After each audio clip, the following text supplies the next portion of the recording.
කැලණිය ප්‍රාදේශීය සම්බන්ධීකරණ කමිටුව අපි පැවැත්වුවේ.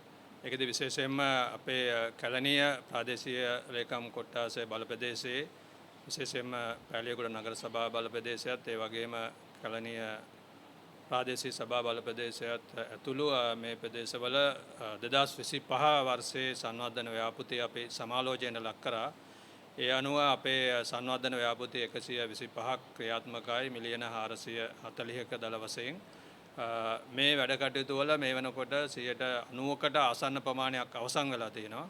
අවසන් නො වූ ව්‍යාපෘති කිහිපයක් තිබෙනවා. ඒවාගේ ප්‍රගතිය විමසලා බලලා ඒ වාගේ තියෙන ගැටලු මගහරවගෙන ඉතාමත් ඉක්මනින් මේ වසරේ අවසන් වෙන්න ප්‍රථම අපේ ව්‍යාපෘතියේ 100%ක් ප්‍රගතියක් ලබා ගැනීම තමයි අපේ අරමුණ. ඒ වෙනුවෙන් අපි අද සාකච්ඡා කරලා ඒ අවශ්‍ය තීරණ වලට සහ නිගමන වලට අපි එළඹුණා.